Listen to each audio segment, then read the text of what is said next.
Welcome to Murder a la Carte, a series of murder mystery party games. A vintage murder. Side 1. Dr. McClue's introduction. Ladies and gentlemen, I realize you have all had a terrible shock.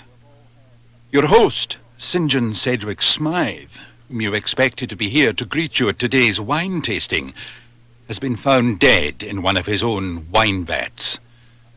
We cannot at this stage be sure how he died, but one thing seems certain. He met a violent and untimely end. I have to inform you that you are all now under suspicion of murder. You will doubtless be wondering who I am. My name is Dr. Jock McClue. I'm not from these parts, but I heard the services of a doctor were required, so I hurried over. What a sorry sight met my eyes. St. John Sedgwick Smythe had only last night returned from a 2-month business trip. His wife, your hostess, Desiree Debouze, had planned a surprise gathering to welcome him home and to celebrate the refurbishment of the chateau. You all met at dinner last night and were to have enjoyed a pre-luncheon wine tasting at noon today. You all had a late night yesterday and slept in this morning. You gathered down in the cellar as arranged at 12. Sedgwick Smythe did not join you, and you assumed he was late in rising. You decided to start the tour of the cellars without him. But when you reached the vat, you made your grim discovery. May I suggest we all now sit down to the meal and find out what happened? Stop the tape until the completion of round 1. Then restart.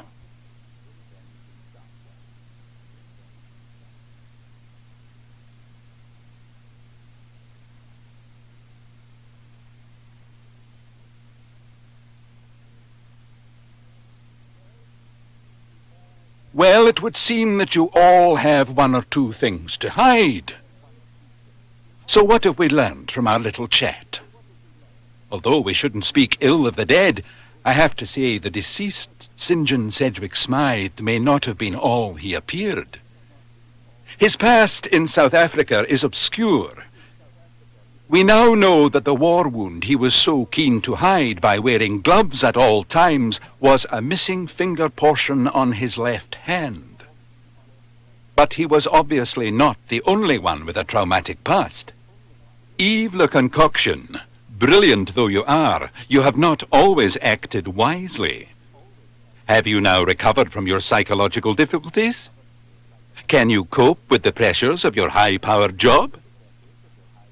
Lotte Brenzenbraun, you suggested to us that you had never met Sedgwick Smythe in person before this weekend, but now it's been revealed that you had a love affair with him. Why did you pocket his gold lighter at dinner?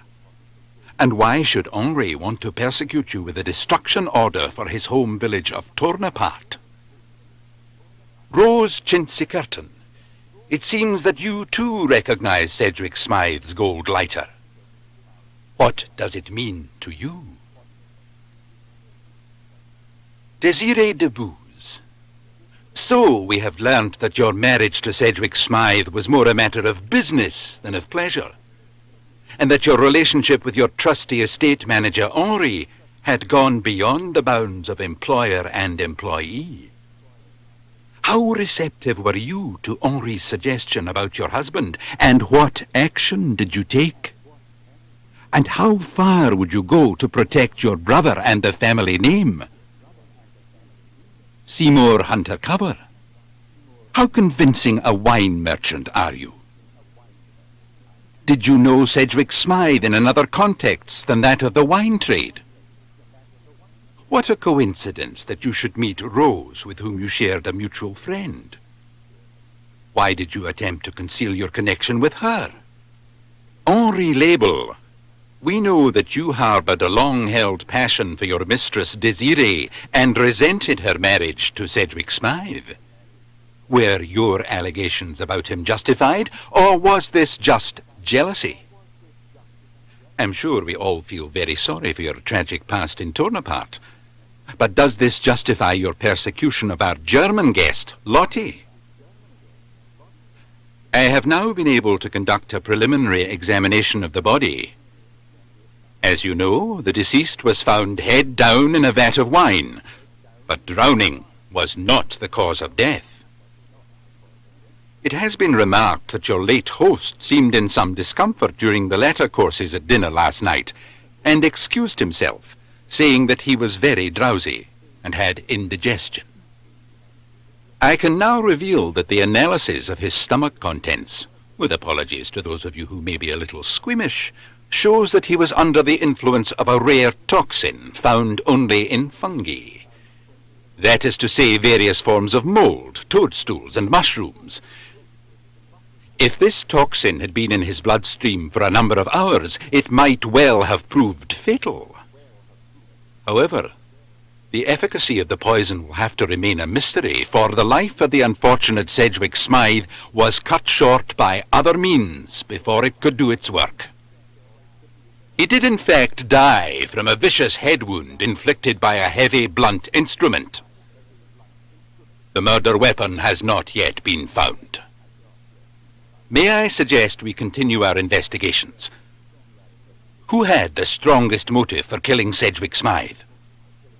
What else are you all hiding about your past? I'll be listening carefully, so make sure you leave nothing out. Stop the tape until the completion of round 2. Then restart.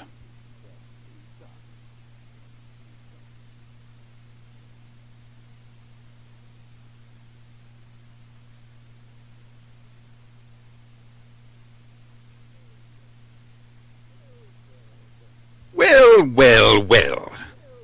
There are a lot more skeletons rattling out of the cupboard now. I have now had a chance to perform a detailed examination of the body, and estimate the time of death to be between 2 and 4 o'clock this morning. I can also tell you that the murder weapon has now been found. One of the servants raking out the fireplace in her late master's room today found the charred remains of a cooper's hammer among the ashes. Evidently someone in the chateau had attempted to destroy it, to conceal its gruesome message, bloodstains which, I can confirm, hail from the body of St. John Sedgwick Smythe. Where did the mushroom poison come from? How was it administered to the deceased? When and by whom? Did the same person who administered it later strike the fatal blow with the cooper's hammer, or was a second party involved? And how did Sedgwick Smythe come to be in the cellar after retiring to his room? Did he die where he was found? Or was he bludgeoned to death in his own room prior to his body being concealed in the vat? Did any of you visit his room after dinner? Someone must have seen or heard something suspicious in the vicinity of Sedgwick Smythe's room or the cellar. I would urge you now to tell whatever you know about the events of last night, however insignificant it might seem. If any of you have doubts as to whether certain revelations will embarrass or inconvenience you, bear in mind that there is no crime so great as that of murder, and that it is better to sacrifice a reputation than to let a killer go free, perhaps to kill again. That killer is among you now. If any of you suspects who he, she, or they might be, now is the time to speak out.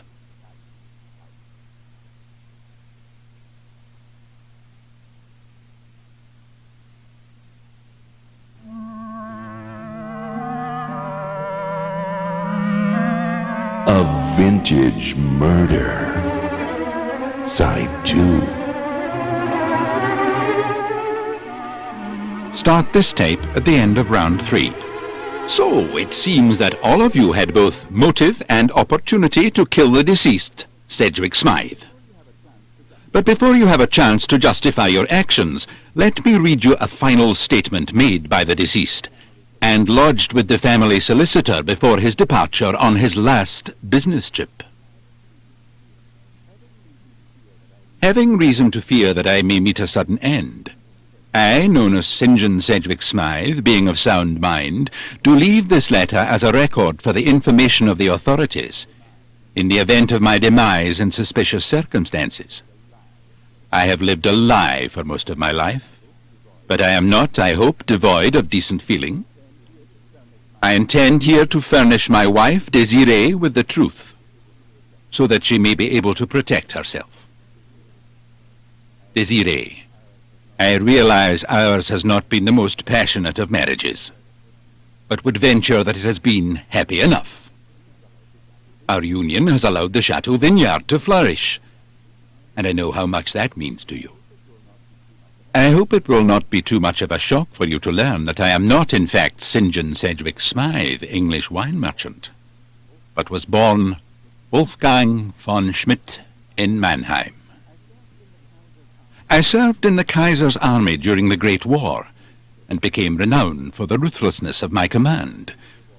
This quality was rewarded with honors by my superiors, and on returning to Berlin after the war, I was recruited to the Secret Service by one Lotte Brenzenbraun, with whom I had a brief but tempestuous affair.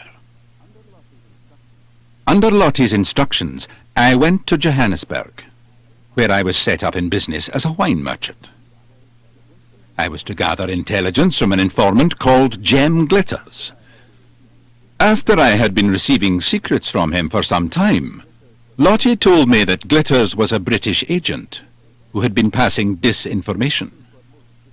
Her bosses were most displeased that I had not discovered this before.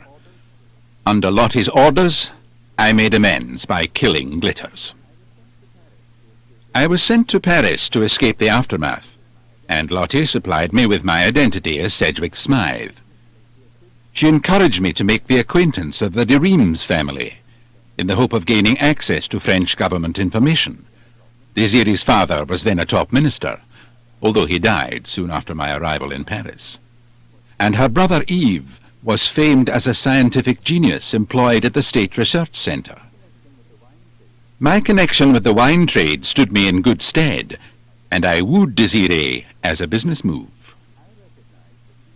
I recognized that Yves was dissatisfied with his lot, and persuaded him to allow me access to his laboratory, telling him that his biochemical discoveries could be relevant to wine production. Genius he may be in the academic field, but in more worldly matters he is a mere child. It was easy to dupe him. I am ashamed to admit that I used the Chateau wine shipments to pass coded information back to Lotte. In 1933, some 3 years after my marriage, I was approached in Paris by Seymour Hunter Cover. After we had been acquainted for a while, he revealed that he was in the British Secret Service, and that I could be useful to them. As you can imagine, I was taken aback, and not a little amused. Seymour, it appears, had no idea that I was already a German agent. However, I agreed to his proposals. At the time, I thought that my connection with him might give me access to British information which I could pass to Lotte. And, with talk of war in the air, I also thought it would be no bad thing to hedge my bets. I became a double agent. Of late, I have become aware of the folly of this. My controllers on both sides have become more demanding than I can cope with, and I fear that Lotte and Seymour may each be suspicious of the other's existence. If either should discover the truth, I know they would not hesitate to dispatch me. My life is therefore in danger. I am going abroad on a trip, and hope to return alive. I leave this letter to explain events should my end be violent. I make no excuse for my duplicity, but only wish to set the record straight. So, the deceased, we see, already had reason to fear the event which has indeed come to pass. And yet he was still taken by surprise. I I suggest that you should all now give your version of events. Stop the tape until the completion of the last round.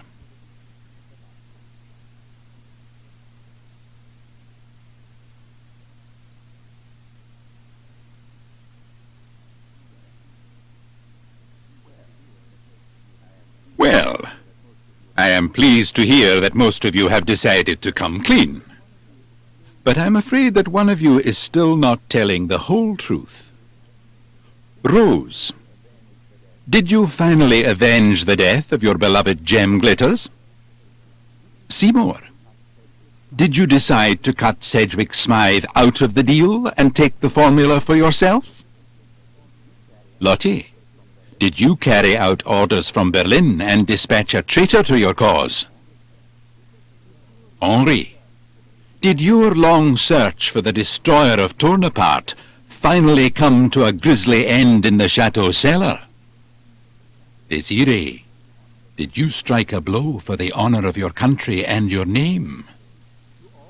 Yes, you all wanted him dead, but only one of you did the deed. Yves Le Concoction, you did indeed confront Sedgwick Smythe in the cellar last night, but you concealed yourself behind the barrels before his arrival, pursued by Lottie Brensenbraun. Skulking in the shadows, you overheard their confrontation, were party to their scornful taunts and jokes about you. For the first time you realized that you had been duped, that you had sold your precious formula, not merely to a greedy cheat who would use it for business advantage, but to an evil traitor who made a mockery of all your family stood for. Enraged at this, only with difficulty did you contain yourself until Lottie left the cellar. Then you revealed yourself and confronted Sedgwick Smythe. Far from pitying your distress, he laughed again and brushed aside your grievances, called you a reckless fool, and incompetent in the ways of the world. You could bear it no longer. Reaching behind you, you grasped a cooper's hammer and bludgeoned him to death. Stunned by what you had done, you rushed out of the cellar and flung the hammer into the nearby cupboard. Desperate to calm your frayed nerves, you went out into the courtyard and smoked a couple of cigarettes where you witnessed the events you described. Some hours later, as the cock crew, you returned to the cupboard, conscious of the need to dispose of the murder weapon. Your frustration and panic at finding the hammer gone were witnessed, as we know, by Seymour Hunter Cover. So there we have it. The fears of Dr. Freud Ian Slip for your mental stability were well founded. I have telephoned the director of the Asylum for the Insane in Reims, and their staff are even now on their way to take you into custody. You will be detained there until your trial. I hope the rest of you will take this as a warning and mend your wicked ways. Perhaps we'll meet again.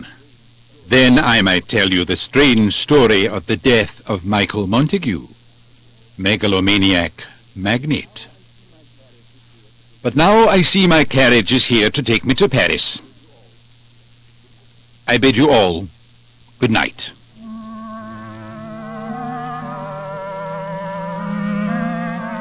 We hope you have enjoyed A Vintage Murder. Look for other editions of Murder a la Carte Party Games.